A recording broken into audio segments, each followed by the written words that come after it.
Partai Komunis Indonesia didirikan pada 23 Mei 1914. Berdirinya PKI diawali dari organisasi Indis Sosial Demokratis Vereniging atau yang disingkat ISDV yang didirikan oleh Hans Sneflit pada tahun 1914.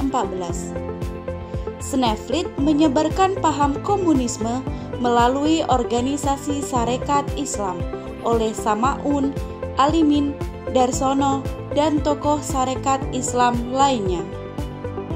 Adapun tujuan utama PKI adalah untuk menentang imperialisme dan kapitalisme pemerintah Belanda dengan membangun serikat pekerja dan untuk mempromosikan pentingnya kesadaran politik di antara para petani.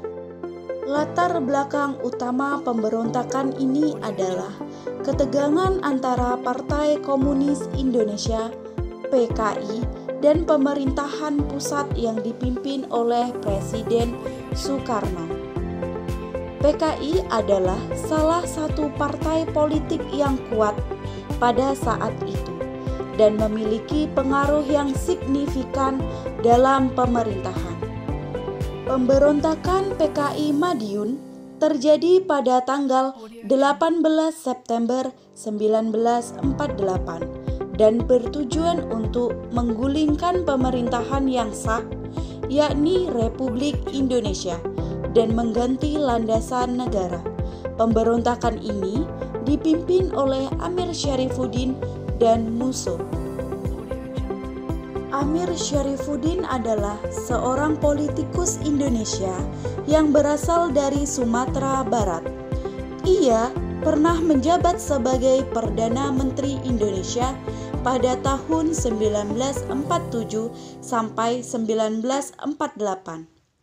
Amir Syarifuddin merupakan salah satu tokoh penting dalam pemberontakan PKI Madiun.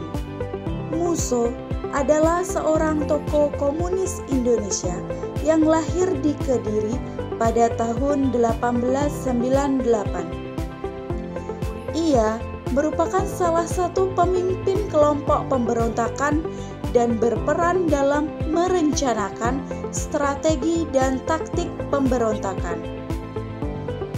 Kemudian ada beberapa tokoh-tokoh PKI antara lain Dipa Nusantara Aidit, Musso,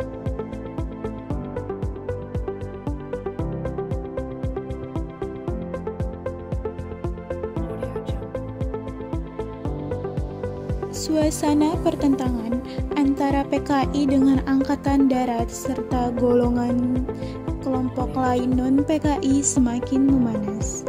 Bulan Juli tahun 1965, Presiden Soekarno tiba-tiba jatuh sakit.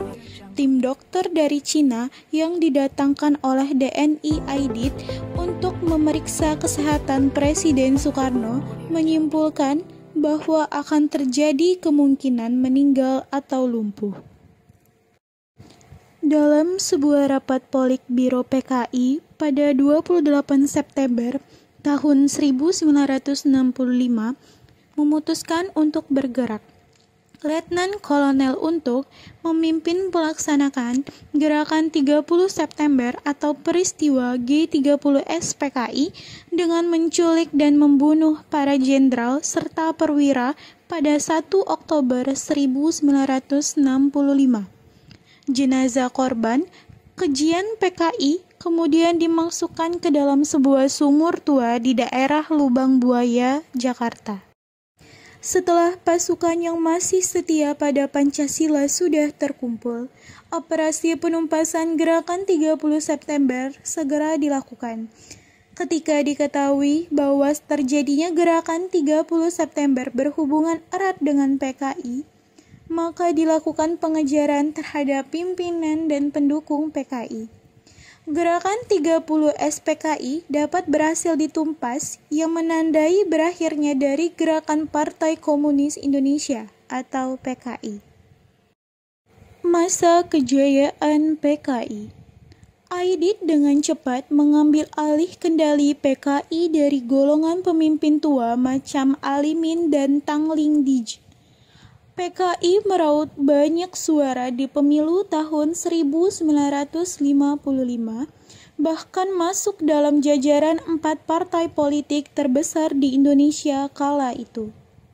PKI yang mengklaim punya anggota hingga 3,5 juta orang kala itu juga menjadi partai komunis ketiga terbesar di dunia setelah Uni Soviet dan Cina.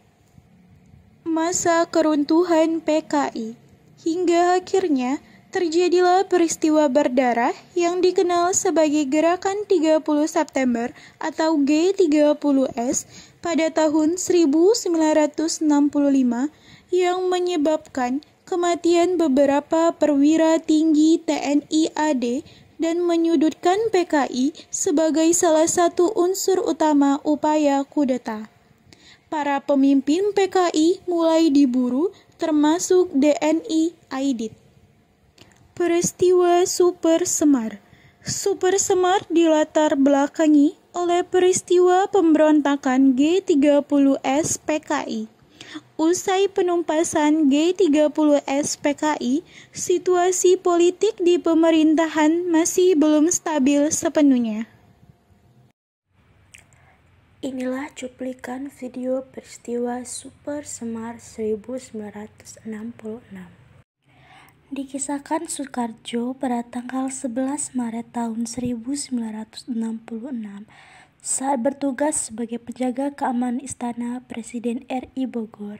Ia kedatangan 4 perwira tinggi TNI masing-masing M. Yusuf, Amir Mahmud, Basuki Rahman, dan Muhammad Penggaben. Pada malam harinya, kebun raya Bogor tiba-tiba dipenuhi oleh pasukan brigade dan menangkap para petugas istana termasuk Soekarjo.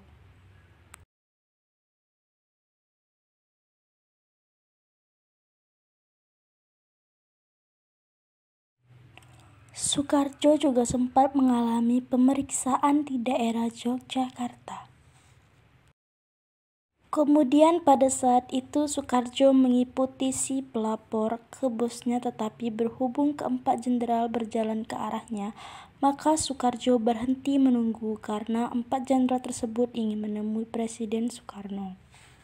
Pada kejadian ini, M. Yusuf meminta Soekarno untuk menandatangani surat yang ada di dalam map.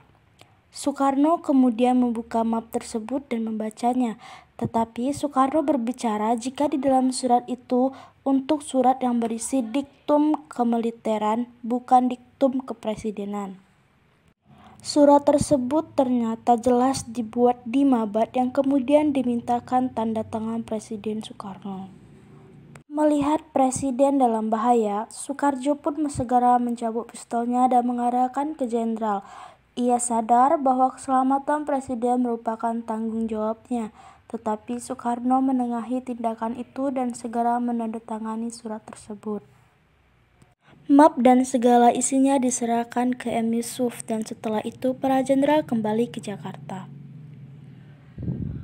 Sedangkan di Jakarta, khususnya di Markas Besar Angkatan Darat Ali Murtopo, kebakaran jenggot karena menerima telepon gelap dari BPI atau Badan Pusat Intelijen yang mengucapkan terima kasih atas perintah Presiden Soekarno kepada Jenderal Soeharto tanggal 11 Maret 1066.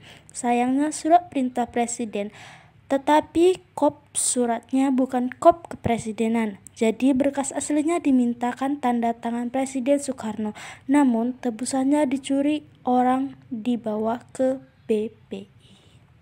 Sampai akhirnya riwayat hidup Soekarjo Wilardjito yang menjadi saksi penandatanganan surat perintah 11 Maret 1966 kini sudah meninggal dunia.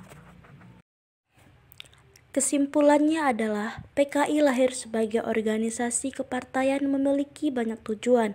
Di samping untuk menguasai politik domestik negara, PKI juga memiliki misi untuk menghapus pengaruh kapitalisme guna mewujudkan revolusi sosialis di Indonesia. Berangkat dari agenda yang dirintis oleh komunisme internasional, melalui 8 program yang diusung disiplin partai. PKI bercita-cita untuk mewujudkan kemerdekaan penuh atas kapitalisme. Nah, teman-teman, sekian dari kami. Kami ucapkan terima kasih.